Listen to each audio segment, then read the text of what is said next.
오늘 말씀은 출애굽기 28장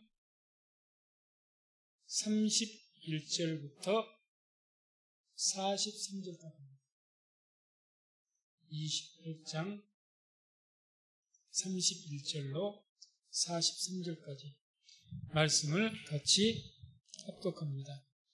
너는 에봇 받침 겉옷을 전부 청색으로 하되 두 어깨 사이에 머리 들어갈 구멍을 내고 그 주위에 갑옷깃같이 깃을 짜서 찢어지지 않게 하고 그 옷 가장자리로 돌아가며 청색, 자색, 홍색 실로 성류를 수놓고 금방울을 간격하여 달되 그 옷 가장자리로 돌아가며 한 금방울, 한 성류, 한 금방울, 한 성류가 있게 하라.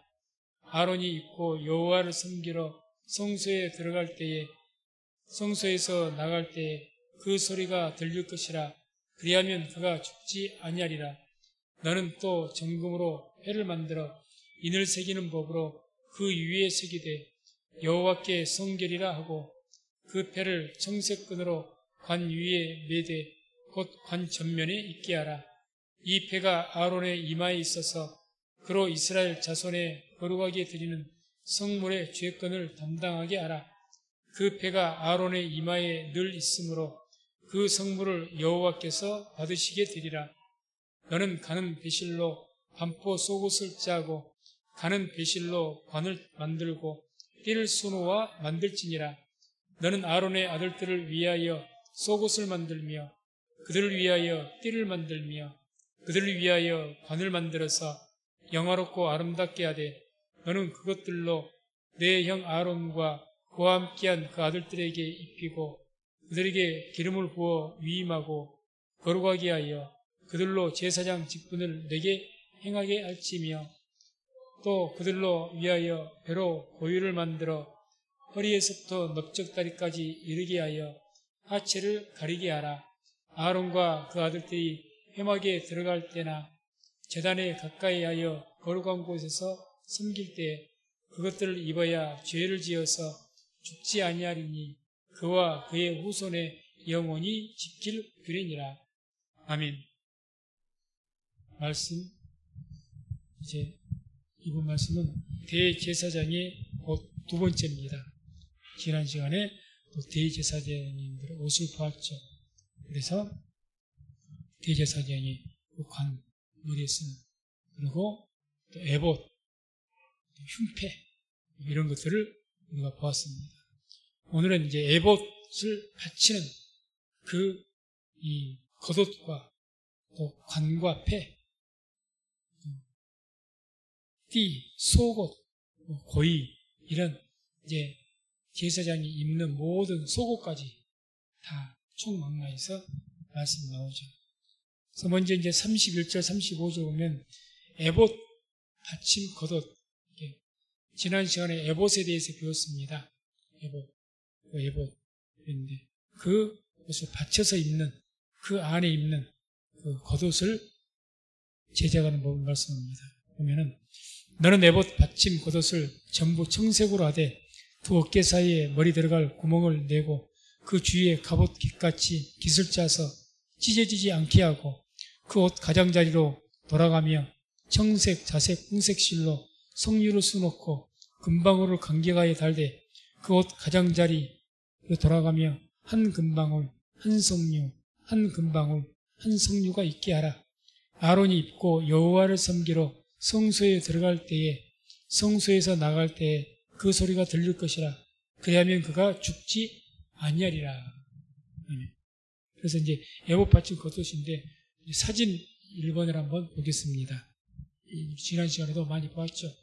그래서 에봇이란 그 보석을, 흉패는 이 보석을 박았던, 12개를 박았던 가슴에 있는 사각형의 모양이고, 에봇은 이제 조끼식으로 아주 총천인색으로 했던 것이 에봇이었죠. 앞치마 같이 생겼죠. 근데 에봇 받침 겉옷은 그 파란색, 그 안에 입는 옷입니다. 그 위에다가 이제 에봇을 입고 흉패를 차죠. 그래서 이제 이 에봇 받침 겉옷이라고 이야기합니다. 그래서 그것을 전부 청색으로 만들어라. 청색으로 되어 있죠. 겉옷은 청색으로 되어 있습니다. 청색으로 만들라. 그래서 너는 에봇 받침 겉옷을 전부 청색으로 하되 이렇게 말씀했죠. 이 청색은 하늘의 색으로 하나님을 의미한다고 볼 수가 있습니다. 하나님, 하늘을 상징합니다. 그래서 위 외 안에다 청색 옷을 이렇게 입게 하고 그 위에 에봇을 입게 하고 흉패를 차게 하셨는가? 어떤 의미가 있겠죠. 색깔을 청색을 한 것이. 그 청색이 하나님을 의미하기 때문에 한마디로 에봇은 어떤 것이었습니까? 그 에봇은 그 위에 흉패를 차서 12개의 보석으로 뭘 상징을 했습니까? 이스라엘 백성들의 상징이었죠. 그러니까 이스라엘 백성들이 청색이 하나님을 의미하니까 하나님의 안에 있다는 것, 그것을 이제 상징으로 이야기하는 것이고, 또 그 흉패는 어떤 용도로 사용됐습니까? 지난 시간에 우리가 들었을 때에 그 에봇 안에 이중으로 돼 있어서 주머니 같은 거 있어서 우림과 둠밈을 두어서 하나님께 묻는 그런 어떤 기능을 한다고 했습니다. 그러니까 이걸 모든 것이 지금 이스라엘 백성들이 사랑하는 모든 그 안에 그것이 하나님 안에 있다. 그래서 하나님께 뜻을 묻고 이런 모든 하나님의 안에 있다는 것을 의미하기 위해서 그 받침을 한마디로 이스라엘 사람들의 모든 그 백성들의 삶의 모든 것이 그 뒷면에 누가 지금 있는 겁니까? 하나님이 계시는 거죠. 하나님 함께 하시고 그 배경으로는 하나님이 계시는 거죠. 하나님께서. 그래서 이제 청색으로 이렇게 했고, 그 다음에 이제 이 금방울을 33절 금방울을 간격으로 달아라. 그 청색 끝에 그림 보세요. 사진 1번. 예, 맨 그 다달에 이 청색 맨 밑에 쪽에 보게 되면 뭔가가 수 같은 거 놓아진 거 있죠. 근데 여기가 이제 금방울 이렇게 저 끝에다가 방울을 달아라는 겁니다. 금으로 된 딸랑이 방울. 방울을 다는데 다 방울이 아니라 하나 방울, 그 다음에 석류. 석류라는 것은 우리가 옷 같은 거 보면 이렇게 동그랗게 이렇게 만들지 않습니까? 끝에를 금실로 해서 동그랗게 모양을 만들어서 이렇게 달잖아요. 그걸 석류라고 합니다. 석류. 하나는 금방울 달고 하나는 그런 석류같이 이렇게 모양을 하고 또 하나는 금방울 달고 그렇게 해서 저 겉옷에 쭉 달라는 이야기입니다. 석류 건너뛰고 금방울 하나 건너뛰고 이 식으로 계획 둘러서 이제 치마니까 이렇게 입는 원피스 같은 그런 치마니까 쭉 둘러서 금방울 하나, 석류 하나, 금방울 하나 이렇게 쭉 둘러달라는 이야기예요. 둘러달라는 이야기. 그래서 보면 이제 35절에 왜 달라고 하냐? 이런 말씀. 그 소리가 들릴 것이라 그리하면 그가 죽지 아니하리라. 그래서 우리가 이 개역 성경의 말씀만 본다면 소리가 들려야 금방울 소리가 들려야 안 죽을 것이다. 이렇게 말씀을 우리가 오해할 수가 있는데 그런 의미가 아니고 성경 원문으로 직역을 하게 되면 그 소리가 들릴 것이다. 그리고 그는 죽지 아니하리라 해서 방울 소리가 들리니까 죽지 않고 안 들리니까 죽고 그런 것이 아니라는 거죠. 그냥 이 성경 그 본 뜻은 그 소리가 들리고 방울 소리가 들릴 것이다. 그리고 그는 안 죽을 것이다. 그냥 단순하게 그런 서술문입니다. 방울 소리가 들리기 때문에 안 죽는다는 것이 아니라는 이야기죠. 그런 원문의 뜻은 아닙니다. 그걸 오해할 수 있고. 그러면 언제 이게 죽냐? 우리가 34절을 보면 고위를 안 입었을 때 죽습니다. 방울 소리가 안 들려서 죽는 것이 아니고 고위. 34절에 뭐라고 합니까? 그 옷 가장자리로 돌아가며 43절 제가 잘못 불렀습니다. 43절 아론과 그 아들들이 회막에 들어갈 때나 제단에 가까이 가여 거룩한 곳에서 섬길 때 그것들을 입어야 죄를 지어서 죽지 아니하리라. 그것이란 것은 이제 좀 이따 설명하겠지만 고위 여자분들의 어떤 우리 남자들 큰 반바지 그런 형식의 그 옷을 입어야 죄가 가려져서 안 죽는다는 겁니다. 그러지 방울 소리가 안 들린다는 것은 뭘 의미하느냐? 고대에는 이 발에다가 그 끈을 묶어서 대제사장이 1년에 한 번 들어가기 때문에 거룩하지 못한 상태에서 들어가면 그 안에서 제사를 드리다가 하나님께 진노를 받아서 그 자리에서 죽는 경우가 종종 있었다고 합니다. 그러니까 이 방울을 다루고 있으니까 제사장이 하나님께 제사를 드리기 위해서 왔다 갔다 하면서 피를 뿌리고 제사를 또 움직이니까 방울 소리가 들릴 것 아닙니까? 그럼 밖에서는 어떡합니까? 지금 휘장이 쳐져 있기 때문에 안 보이지만은 방울 소리가 나고 있다는 것, 소리가 난다는 것은 살아있다는 건 아니에요. 그럼 계속해서 제사를 드리고 있다는 겁니다. 한참 동안 소리가 안 들려. 그럼 이게 문제가 생긴 거죠.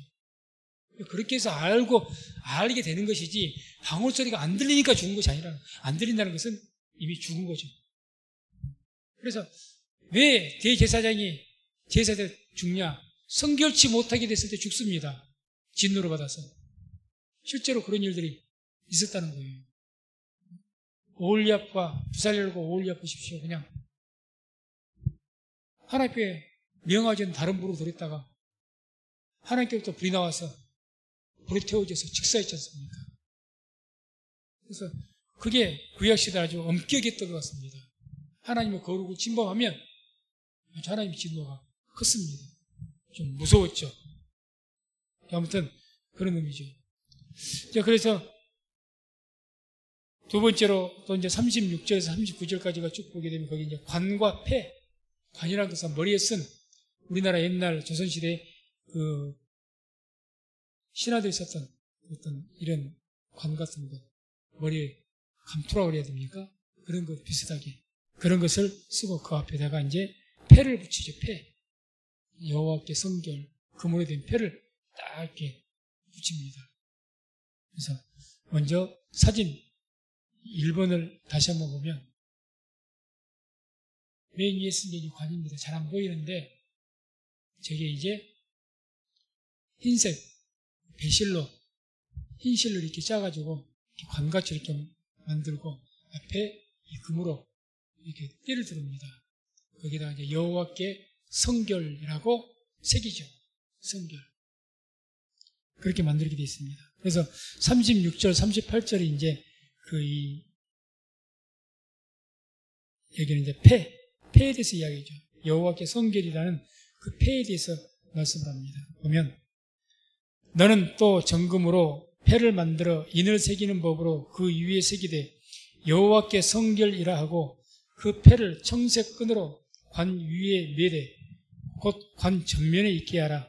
이 폐가 아론의 이마에 있어서 그로 이스라엘 자손의 거룩하게 드리는 성물의 죄권을 담당하게 하라. 그 폐가 아론의 이마에 늘 있으므로 그 성물을 여호와께서 받으시게 되리라. 아멘. 여기서 이제 인을 새기는 법으로 그 위에 새기되 여호와께 성결이라 하고 36절에 나오죠. 그렇게 해서 이제 도장 파는 식으로 그 금일에 말씀을 새겨갖고 여호와께 성결 폐를 붙인다는 이야기입니다. 우리가 머릿속으로 한번 그려보시고 그렇게 해서 이제 합니다. 그렇게 하면 38절 보면 이런 말씀이 나옵니다. 이 폐가 아론의 이마에 있어서 그로 이스라엘 자손의 거룩하게 드리는 성물의 죄권을 담당하게 하라. 이스라엘 백성들이 하나님께 나올 때 뭘 가지고 나옵니까? 재물을 가지고 나오죠. 예물을 가지고 나옵니다. 그랬을 때 그 하나님께 드려야 되는데 백성들이 드리는 모든 짐승이랬든지 어떤 농산물의 소득이랬든지 하나님께 드릴 때 땅에서 난 모든 것들은 이미 창세기에 나온 대로 땅은 저주를 받아서 땅에서 난 모든 산물은 부정합니다. 사람도 죄악 가운데 사람도 죄 때문에 죄성이 있지 않습니까? 그러니까 제사장조차 고의를 입어야 안 죽는 거요. 안에 하체 수치를 죄를 가리워야 돼요. 안 그러고 들어가면 죽습니다. 부정한 거 먹었다든지 부정한 것을 만졌다든지 부정함이 있는 상황에서 백성들이 하나님의 성전에 들어가면 죽임을 당합니다. 사람도 죄 때문에 하나님께 그냥 나가면 안 됩니다. 그런데 사람뿐만 아니라 짐승이나 물건들도 다 부정하다는 거예요. 그러죠. 땅 자체가 저주를 받았기 때문에 아담의 죄로 인해서 그렇기 때문에 그런데 그 저주받은 부정한 것을 가지고 하나님께 제사를 드리고 하나님께로 가지고 나가야 돼요. 그러니까 이것을 갖다가 정결하게 깨끗하게 하기 위해서 누구를 통해서 정결해지느냐? 대제사장을 통해서 정결해지는 겁니다. 그러니까 오늘 말씀이 뭐라고 합니까? 이 패가 여호와께 성결이라고 이마에 패 붙인 것이 바로 그 이유입니다. 이 패가 아론의 이마에 있어서 그로 그 이스라엘 자손의 거룩하게 드리는 성물의 죄권을 담당하게 됩니다. 성물의 죄권. 그러니까 하나님께 드리는 모든 것들, 제물이 됐든지 어떤 그것에 대한 죄권, 거기에 대한 죄가 있는 어떤 것이 있는데 그것 더러운 그 죄가 다 깨끗하게 된 거예요. 누구를 통해서? 대제사장을 통해서. 그러니까 일반 백성들이 들고 가면 안 돼요. 제사장도 들고 가면 안 됩니다. 오직 대제사장만이 됩니다. 오직 대제사장을 통해서 모든 것이 깨끗해집니다. 모든 것이. 대제사장이 대신 드려야 돼요. 대제사장이. 대제사장 통하지 않으면 안 됩니다. 안 받으십니다. 받질 않으셔요. 그래서 여호와께 성결이라 붙인 이유가 바로 그겁니다. 이스라엘 하나님의 백성들이 하나님께 제물을 드릴 텐데, 성물을 드릴 텐데, 이거 하나님께 드려야 되는데 그냥 안 받으셔요. 반드시 대제사장을 통해서 받으신다는 거죠. 그래서 그 죄권, 그 모든 성물들에 드리는 것들에 대해서 또 부정하는 것이나 그런 것들을 다 깨끗하게 하기 위해서 하나님께서 여호와께 성결이라 이런 그 패를 붙이게 하시고 그 대제사장만이, 그러니까 다른 제사장은 여호와께 성결 금패 안 붙입니다. 안 붙여요. 그냥 관만 씁니다. 관만. 오직 대제사장만이 여호와께 성결이라는 금패를 붙입니다. 제사장만이 들어오는 거죠. 이 대제사장을 오늘날 누구를 이야기합니까? 두말할 필요 없이 예수님이죠. 예수 그리스도. 우리가 그렇기 때문에 모든 것을 주 앞에서 행할 때에 예배를 드리든지 하나님께 예물을 드리든지 예수 그리스도 이름으로 드리지 않는 것은 하나님께서 안 받으십니다. 우리가 기도를 하는 것 예수 그리스도 이름으로 기도하지 하나님께 안 들으십니다.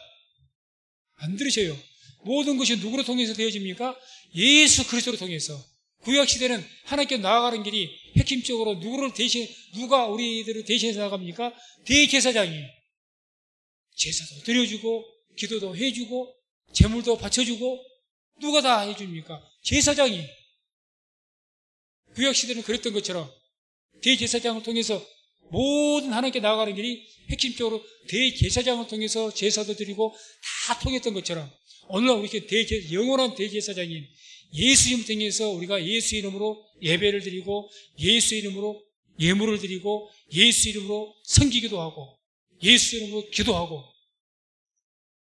모든 것이 예수 이름 통해서 되어집니다. 그래서 예수께서 내가 곧 길이요 진리요 생명이라 하신 겁니다.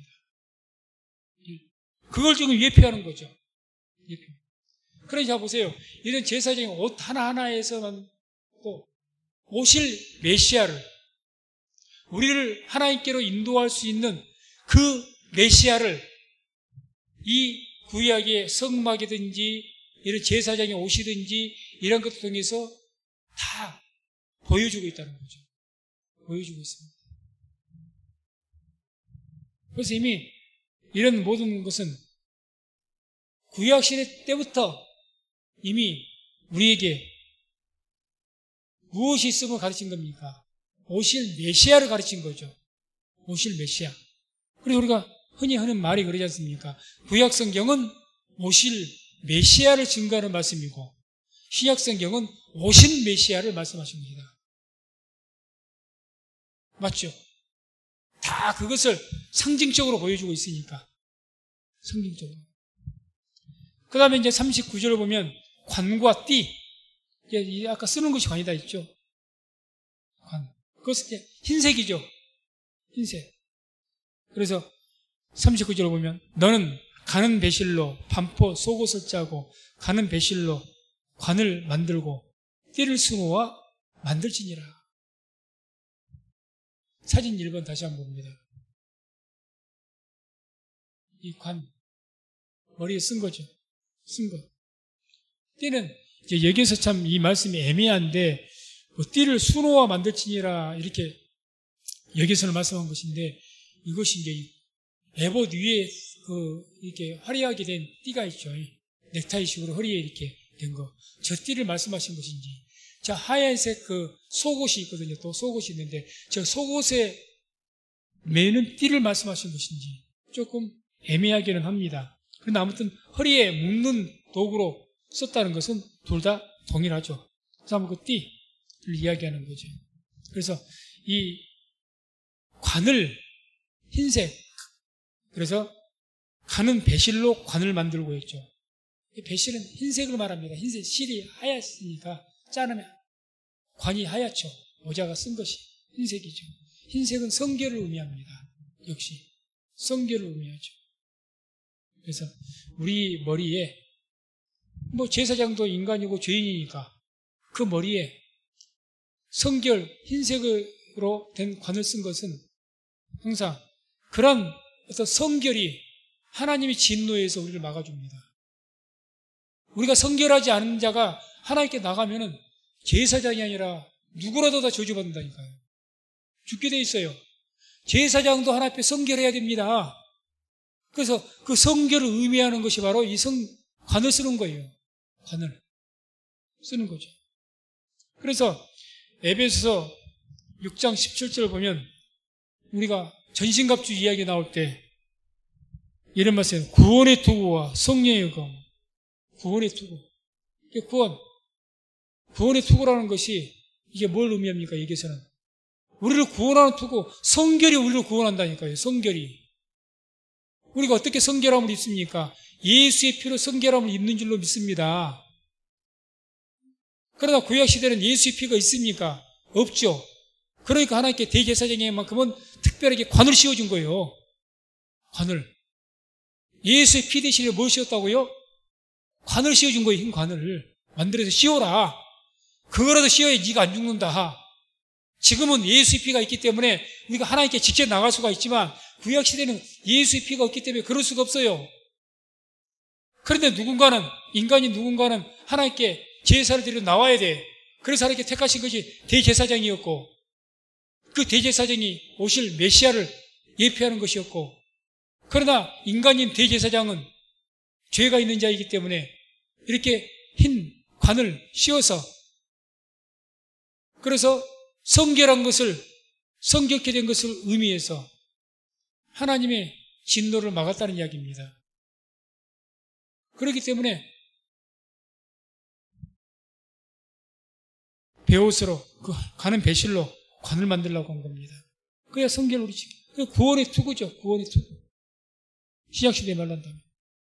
또 데살로니가전서 5장 8절에도 근신하여 믿음과 사랑의 흉배를 붙이고 구원의 소망의 투구를 쓰자. 구원의 투구. 전쟁 때도 머리를 지키는 게 중요하지 않습니까? 옛날 시대는 투구지만 요즘 시대는 철모죠, 철모.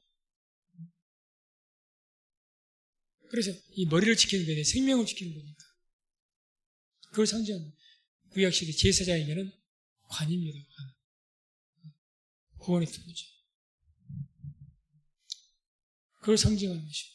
또 이제 계속 보면 띠를 수노와 만들지니라. 이것이 이제 이 사진 2번을 보게 되면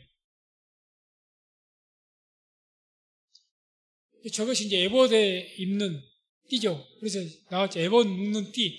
화려하게 넥타이로 여러 가지 무늬를 주어서 띠를 만드는데 저것은 이제 속옷의 띠와 다름하고 써있죠. 다르니까 이 말씀도 우리가 속옷의 띠를 말하는 것인지 이 에봇의 띠를 말하는 것인지 지금 분명치 않다 그 말이죠. 제 말이에요. 맞는데 그 다음 사진 3번을 한번 봅시다. 3번. 저것이 속옷의 띠입니다. 속옷의 띠. 흰색, 이제 속옷은 흰색으로 되어 있고. 잘 생각하십시오. 저 흰색 위에가 어떤 옷을 입었죠? 청색 겉옷 입었지 않습니까? 청색 겉옷 위에 뭐가 있죠? 에봇이 있고, 에봇 위에 뭐가 있죠? 흉패. 그걸 머릿속으로 그려 나가야 됩니다. 머리는 관이 씌워져 있고, 여호와께 성결, 금띠를 둘렀고, 사진을 자꾸 보이고 그런 것을 이제 순서적으로 봐야 되죠. 저기 이제 속옷이죠, 속옷. 거기에 띄는 띠도 있다는 거죠. 띠도 있습니다.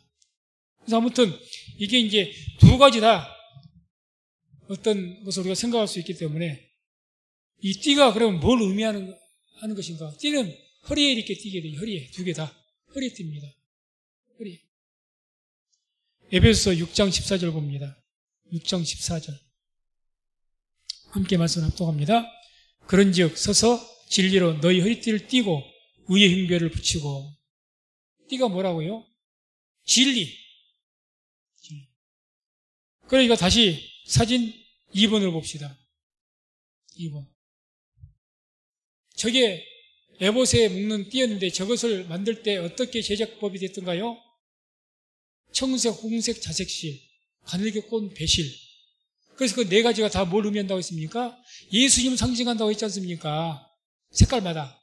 그래서 예수님도 말씀이 육신이 되신 예수님, 진리입니다.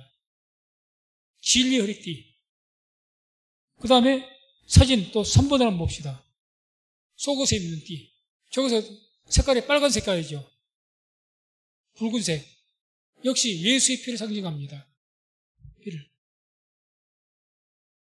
그래서 그 진리 허리띠. 다 예수님을 상징하는 것이기 때문에 이제 진리의 띠, 허리띠. 우리가 살아갈 때 이 허리띠는 고대에는 저렇게 다 모두 원피스 같이 이렇게 되어 있기 때문에 허리에 띠를 이렇게 꽉 묶어줘야 활동하기가 편하다고 합니다. 일할 수가 있다는 거죠. 이게 풀어버리면은 이게 불편하다는 이야기죠. 그래서 주로 이제 이 상징적으로는 허리띠를 이렇게 묶는다는 것은 모르면 힘을 상징합니다. 힘.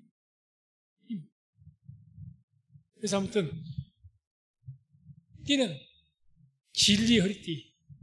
역시 말씀이 육신이 되신 예수님. 그래서 상징한다고 우리가 볼 수가 있습니다. 다음에 마지막 40절에서 43절까지 보게 된 게 대제사장이 아니라 제사장들의 옷을 이야기합니다. 지금까지 우리가 뭘 봤습니까? 대제사장의 옷을 보았지 않습니까? 그 대제사장의 옷 다시 한번 머릿속으로 그려보죠. 대제사장이 계시는데 머리에는 뭘 썼습니까? 가늘게 꼰 배실로 된 흰색으로 된 관을 썼습니다. 근데 관에 뭐가 붙어 있습니까? 금으로 앞에 딱 패가 있어가지고 거기에 어떤 글이 써 있죠? 여호와께 성결. 이것이 써 있어야만 이게 금패가 써 있는 대제사장만이 성도들이 백성들이 가지고 온 모든 재물들을 드릴 수 있다고 했죠. 제사장이 아닌 것은 드릴 수가 없다고 했습니다. 그리고 옷은 어떻게 되어 있습니까? 가장 겉에 있는 것이 가장 밖에 나와 있는 것이 뭡니까? 패죠, 패. 사각형으로 가슴에 12개의 보석이 박혀있는 이걸 뭐라고 했죠? 흉패. 가슴 흉자를 써서 흉패 가슴에 찬다 했어. 이건 옷이 아닙니다. 에보드에 붙이는 거니까 흉패 사각형으로 네모상자. 그 12가지 보석이 다 이스라엘 지파를 이야기했고 이 정사각형 안에 금실로 띠를 두른다 했지 않습니까? 금실로. 보석마다 금실로 이렇게 다 붙잡고. 그래서 이 흉패는 뭐래? 예수 그리스도 안을 상징한다고 했죠. 예수야. 예수님 안에. 그리고 그 안에 뭘 입습니까? 에봇. 에봇은 뭘로 지어졌죠? 가늘게 꼰 배실, 청색, 홍색, 자색실. 그걸로 술을 모아서 그 앞치마 같은 에봇을 만든다고 했습니다. 그리고 그것이 역시 뭘 상징했습니까? 그 색깔들이 예수님 상징한다고 했잖아요. 예수님. 색깔들마다. 그 예수님을 의미하고 거기에 진리의 허리띠. 아까 봤던 허리띠를 메고 그리고 흉패 안에는 뭐가 있었습니까? 우림과 둠밈을 두어서 그 안에 흰 돌, 검은 돌 해서 그걸 통해서 하나님께 물을 때마다 하나님 제가 전쟁을 할까요? 해서 대제사장이 한번 여기서 흰색이 나오면 전쟁해라. 너에게 붙일 것이다. 2번 연속 나오면 허락하는 것이고 뭐 그렇게 묻는 것이라 있습니다. 그리고 이렇게 에봇 안에 입는 옷이 뭐였죠? 에봇 안에. 그게 바로 청색. 에봇을 받치는 겉옷. 그래서 에봇 앞치마 같은 그 안에 머리 청색 옷. 그것을 갖다가 겉옷이라고 합니다. 겉옷. 청색으로 되어 있다. 파란색으로. 파란색은 뭘 의미한다고요? 하늘의 색깔. 하나님을 의미한다고요. 그래서 모든 것이 하나님 안에서 되어진 것을 의미한다고 했고, 그 청색 옷 안에가 뭐 있습니까? 흰색 속옷. 그 속옷에다가 보니까 띠를 또 베었는데 붉은색 띠를 딱 베지 않습니까? 그렇게 입게 된 거죠. 그렇게. 맨 안에가 이제 고이가 이제 마지막에 나옵니다. 속옷, 반바지 같은 거. 뒤에 나오니까 하고. 그렇게 해서 이제 이 40절에서 사진 4번을 한번 보죠. 4번. 이게 이제 맨 왼쪽 것이 대제사장. 그리고 오른쪽이 앞에 것이 이제 제사장. 뒤에가 레위. 이렇게 이제 이야기할 수가 있습니다. 그런데 이제 어떤 분들은 저것을 다 제사장들이 오실 것이다. 이렇게 이야기도 하는데, 아무튼, 자, 그래서 특별히 뭐, 대제사장 옷 외에는, 뭐 또 제사장 옷 외에는, 뭐, 레위인들 옷, 이런 것들은 성경에 안 나와 있거든요. 다만 추측할 뿐이죠. 아무튼, 저렇게 제사장들 옷이 다 구별되어 있다는 겁니다. 그래서 40절, 41절이 이제 그 대제사장이 아니라 제사장들의 속옷과 띠, 그리고 관. 그게 40절, 41절에 나옵니다.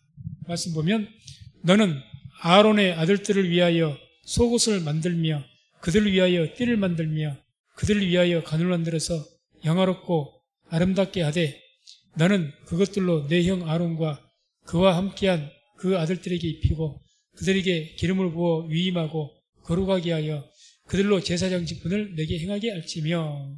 아멘. 그러니까 자 보세요. 너는 아론의 아들들을 위하여 속옷을 만들라 했으니까 아론의 아들들이면 대제사장입니까? 제사장입니까? 아론의 아들들은 누구죠? 아론이 살아있는 이상 제사장들입니다. 아론이 죽어야 대제사장이 되는 거예요. 그러니까 아론의 아들들, 아론이 아직 살아있을 때니까 아들들 이렇게 이미 이 앞전에는 대제사장 아론을 위해서 만든 것이었고 이제는 그 아들들을 위해서 만들어라. 제사장들을 위해서 만들라는 거예요. 제사장들. 앞으로 대제사장이 되겠지만. 그래서 거의 뭐 똑같겠지만 속옷을 만들어라. 또 그들을 위해서 띠를 만들라. 속옷에 띠. 그러니까 붉은색으로 된 거. 또 그들을 위해서 관을 만들어라. 관. 아론의 아들들. 제사장들. 관들을 만드는데 만드는 건 똑같습니다. 관을 긋고 배실로 흰색 실로 관을 만들어요. 다만 아론의 아들들에게는 그 관에다 뭔만 안 붙입니까? 금패만 안 붙여요. 대제사장이 아니니까. 관에다가 금패를 붙인 것은 대제사장 외에는 안 붙입니다. 안 붙여요. 그러니까 쉽게 표현해서 여호와께 성결이란 대제사장이 붙였던 금패를 붙이지 않으면 일반 제사장들은 지성소까지 제물을 성물을 가지고 못 갑니다. 못 가요. 오직 대제사장만이 한다는 거죠. 그 모든 죄, 부정의 죄의 어떤 건들을 다 깨끗게 할 그것이 대제사장 외에는 없다는 거죠. 대제사장. 그래서 사진 역시 1번을 한번 보게 되면 사진 3번을 한번 보게 되면 이게 맞는 부분이에요. 예, 이게 이제 기죠. 저 보세요. 제사장이 저 관 보십시오. 머리에 쓴 거. 금으로 된 폐 없잖아요. 그냥 흰색이지 않습니까? 없어요. 그리고 허리에는 속옷 흰색 있고 띠가 저렇게 뮤져 있고 저렇게 되어 있습니다. 관은 그 금패가 없죠. 없습니다. 그래서 이제 여기에 대해서 이런 제사장들 또는 대제사장 이런 모든 특히 여기서 제사장인데 이 제사장에 대해서 뭐라고 이야기합니까? 40절 보면 중반에 보게 되면 그들을 위하여 관을 만들어서 영화롭고 아름답게 하되 영화롭단 말은 명예롭다는 거예요. 명예가 있다. 영화롭다 명예. 카보다라는 거예요. 아름답게 하라는 것은 영광스럽게 하라는 겁니다. 영광스럽게. 우리식으로 표현하는 겁니다. 영광스럽게. 한마디로 이 말은 무슨 말입니까? 제사장의 직분이 대단히 명예로운 것이고 영광스러운 직분이라는 것을 이야기합니다. 제사장의 직분이. 그러면 우리는 대제사장은 아닙니다. 그러나 베드로전서를 봤을 때 우리가 뭡니까? 왕 같은 제사장들이 우리 아닙니까? 우리죠. 제사장의 직분이 어떻다고요? 명예로운 직분이다. 대단히 명예롭고 거룩하고 높은 직분이다. 그리고 영광스러운 직분이다. 그걸 지금 말해주고 있는 거예요. 그렇게 되게 하라. 그렇게 얘기하는 거죠. 우리가 누구라고요? 제사장이라고 했죠. 왕 같은 제사장이라 했지 않습니까? 우리가 제사장입니다. 영적으로. 대제사장은 예수님이시고.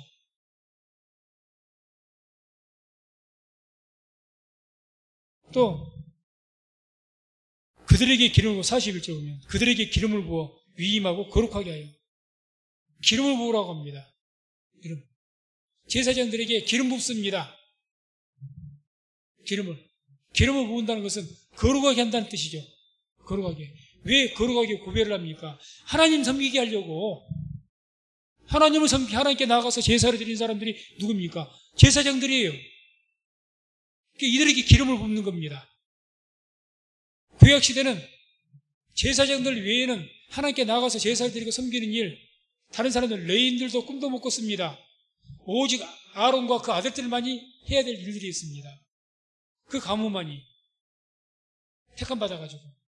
다른 사람들이 대제사장이 못 됩니다. 못 돼요. 그런데 이제 예수님 당시에 그때는 아주 타락해갖고 제사장이 사고 팔기도 했죠. 심지어는 로마 정권에서 돈을 줘야 대제사장 직분을 산단 말까지 나왔습니다. 성직 매매라는 거죠. 그런 시대까지 흘렀지만 원래 성경의 뜻은 아론의 계열만이, 아론도 이제 자녀들 통해서 자손들이 계속 번창했을 거 아닙니까? 수백년 흐르면서. 그들만, 그 가문만이 제사장이 또는 대제사장이 되는 거예요. 그들만 기름 붓습니다. 레위인들 기름 안 붓습니다. 기름 안 부어요. 구별하기 위해서. 하나님 주신 직분이 대단히 거룩하죠. 그렇게 구별시킨 겁니다. 구별시킨 거죠. 오늘날 우리에게 어떻게 기름 부었습니까? 하나님의 성령으로 우리를 기름을 부어서 우리를 거룩하신 줄로 믿습니다. 지금 우리가 제사장으로서 어떻게 거룩해집니까?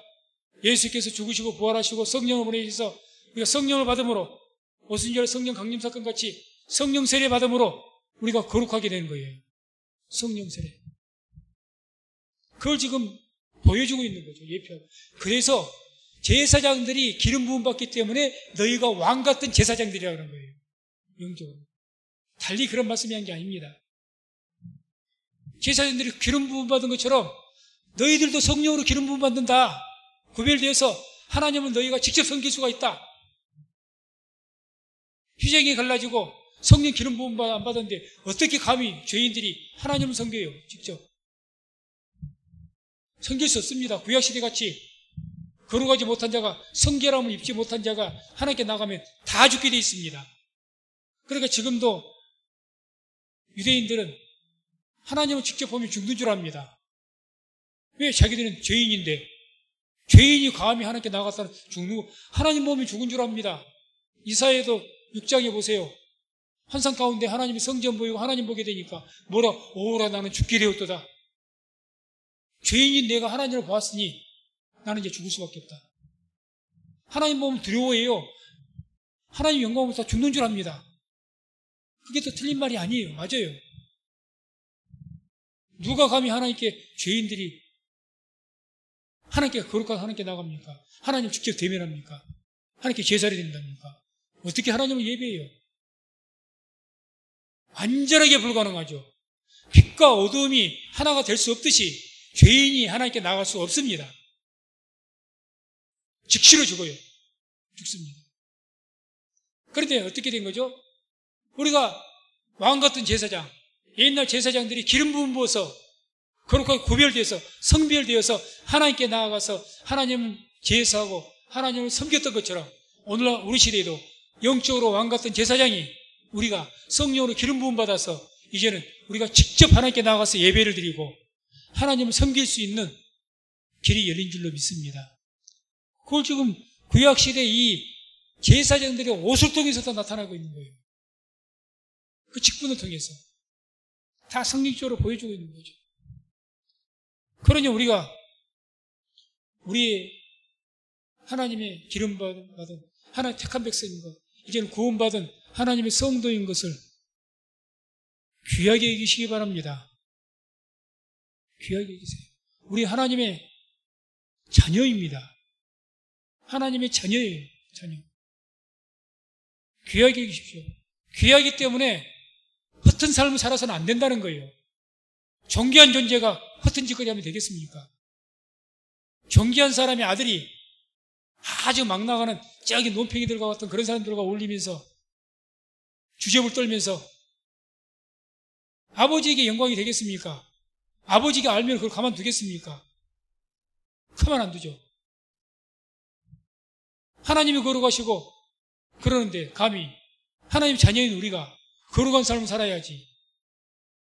세상이 죄악된 자를 함께 뒹굴고 놀아요. 하나님께서 기뻐하시겠습니까?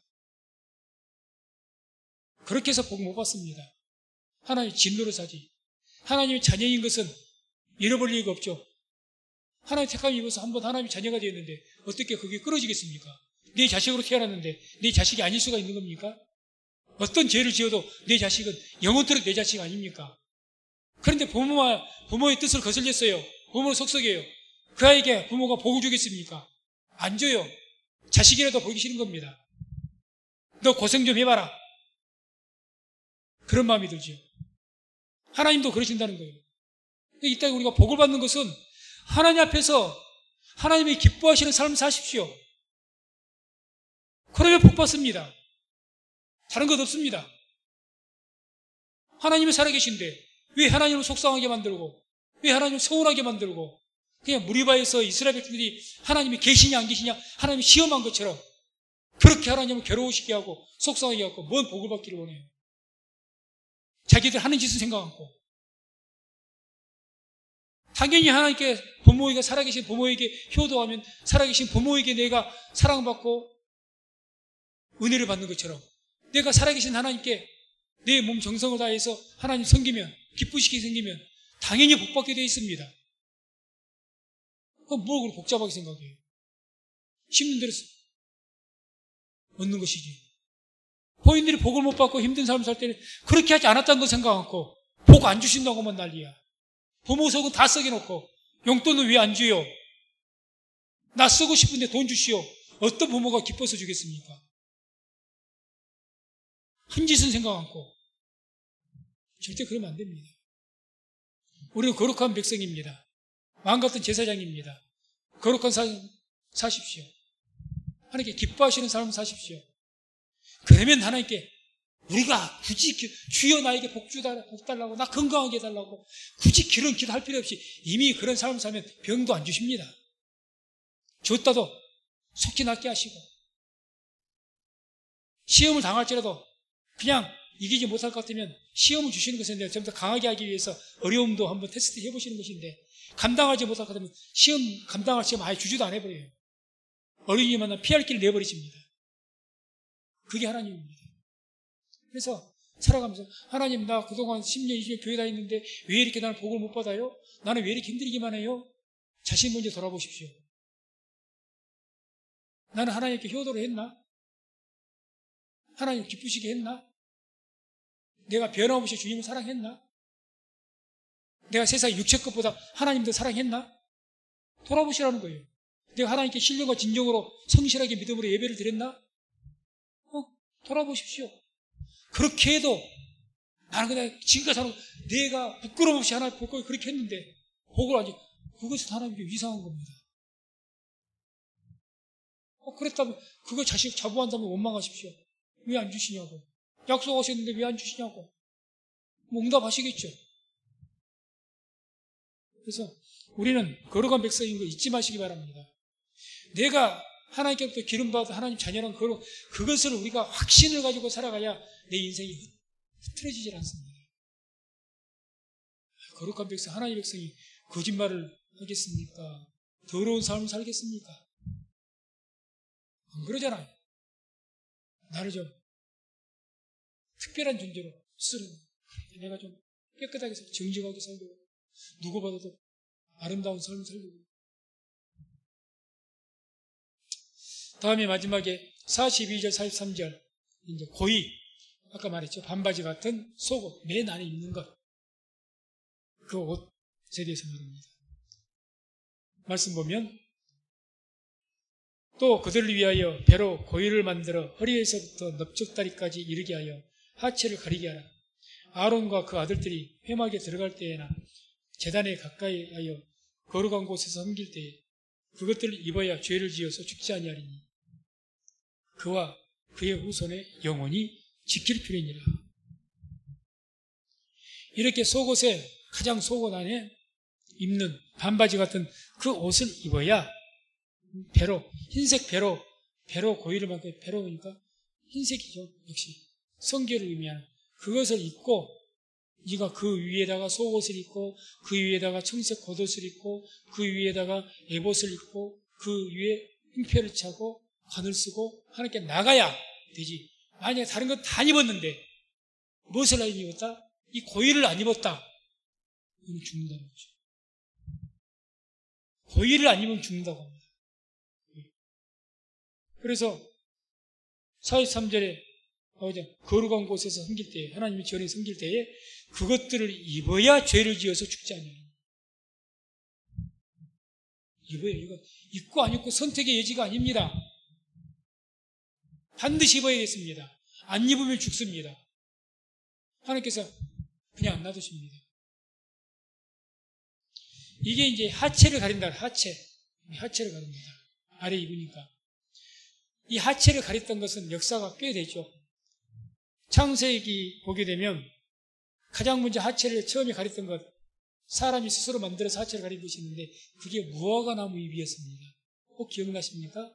창세기 때 아담과 하와가 하나님께 선악과 따먹고 범죄해서 숨었을 때 벌거벗은 줄 알고 부끄러워가지고 자기들끼리 뭘 갖다 무화과나무 잎으로 부끄러운 것만 딱 가린 거예요. 거기에 출발을 합니다. 창세기 3장 7절 보면 자기들의 몸이 벗은 줄을 알고 무화과나무 잎을 엮어 치마를 하였더라. 처음으로 인간의 수치 부끄러움을 하나님 앞에서 가리는데 무화과나무 잎 그걸 이렇게 부끄러운 부분만 가린 거예요. 이게 해가 뜨면 잎사귀가 마르면 어떡하죠? 다시 쓰러지죠. 부서지죠. 이파리는. 온전치 못하다는 거죠. 사람 스스로가 자기 부끄러움 못 가립니다. 사람 스스로가 자기의 죄를 어떻게 가려질 수가 없습니다.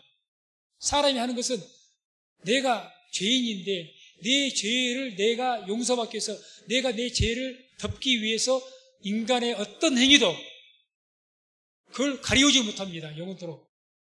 그걸 의미하죠. 우리가 막 착한 일을 많이 하니까 내가 원죄가 있는 사람인데 내 죄가 가려움받는다? 그렇지 않습니다. 무화과의 나뭇잎과 똑같습니다. 금방 벗겨져 버립니다. 없어져 버립니다. 인간의 의는 옷과 같아서 낡아집니다. 인간의 의는 어떤 선행을 해도 그것으로 우리가 죄를 가려울 수 없다는 이야기죠. 거기 출발하죠. 그런데 이것이 안 되니까 하나님께서 아담과 하와에게 오셔갖고 어떤 옷을 만들어 주셨죠? 가죽옷 아닙니까? 가죽옷. 이때부터 가죽옷이 등장합니다. 벌써부터. 자, 그게 창세기 3장 21절이에요. 21절. 여호와 하나님이 아담과 그 아내를 위하여 가죽옷을 지어 입히시니라. 가죽옷은 영구적이죠. 그 가죽옷을 지어서 입히기 위해서는 뭐가 전제가 돼야 됩니까? 어떤 짐승이 죽었다는 이야기예요. 누구를 위해서? 아담과 하와를 위해서 죽어야 가려우잖아요. 이미 예표란 겁니다. 피를 흘려야 너희 죄가 가리움을 받는다는 거죠. 가려진다. 그게 이어져서 피제사가 나온 겁니다. 여기에 의해서.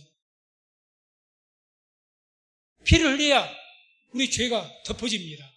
피 흘림이 없이 죄 사함이 없느니라. 피 흘림. 여기서부터 복음이 출발이 되는 거죠. 자, 성경 말씀 하나하나 보세요.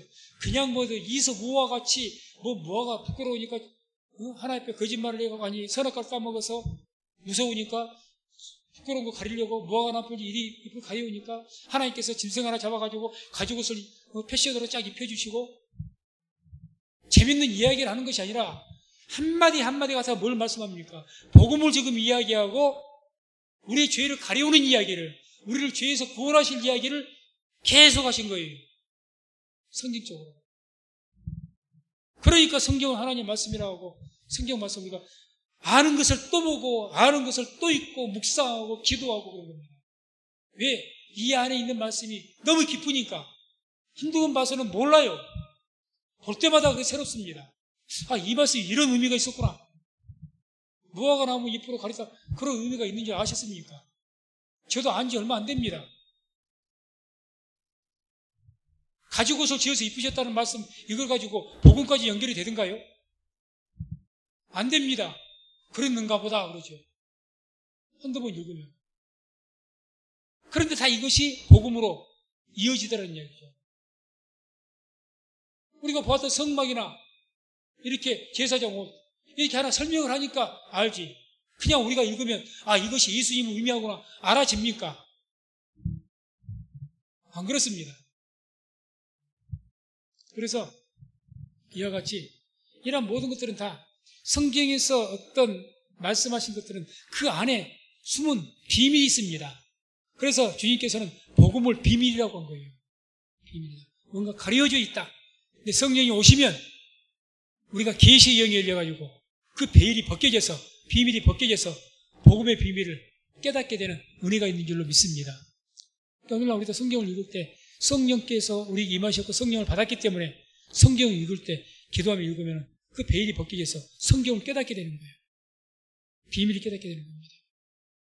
그 마지막으로 이제 오늘 말씀을 통해서 우리 하체를 가린 게 뭡니까?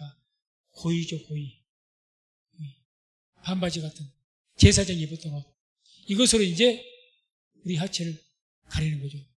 성결이며. 그래서 영적으로 이렇게 우리 하체를 가려주는 것이 뭡니까? 영원토록 우리 하체를 가려주는 것. 예수 그리스도를 믿는 믿음의 의가 우리의 모든 수치를 가리운 줄로 믿습니다. 그래서 하나님의 거룩한 옷을 입어야 돼요. 그것은 우리가 만들어서 입는 것이 아니고 하나님의 선물입니다. 그래서 혼인잔치 비유에서도 주인이 뭘 와서 봅니까? 너는 왜 옷을 안 입었느냐? 왜 예복 안 입었느냐? 그 예복이 뭐예요? 성인, 하나님 주신 우리 거룩한 옷입니다. 계시록적으로 보면 이 구약시대로 보면 고의를 말하고 우리 하체를 가려주는 것, 우리 죄를 가려주는 것, 그걸 다 예표하고 상징한다는 이야기죠. 그래서 말씀을 맺습니다. 구약 성경에 이러한 성막이나 제사장들 옷, 이런 모든 내용들은 어찌 보면 참으로 복음과는 관계없을 것 같이 보이고 영적인 말씀이 되지 못할 것이라고 보지만 그렇지 않습니다. 이런 말씀 하나하나에는 다 이미 여기서부터 오실 메시아에 대해서 예표를 해놓았고 복음의 비밀들을 다 계시를 해놓았습니다. 그래서 우리가 이제 수요일마다 이렇게 출애굽기를 말씀을 묵상하는데 이런 모든 말씀들을 통해서 더욱 하나님의 비밀의 계시를 깨달으시고 복음의 비밀을 깨닫고 하나님께로 가까이 갈 수 있는 복된 시간 되시기를 주의 이름으로 축원을 드립니다. 기도하겠습니다.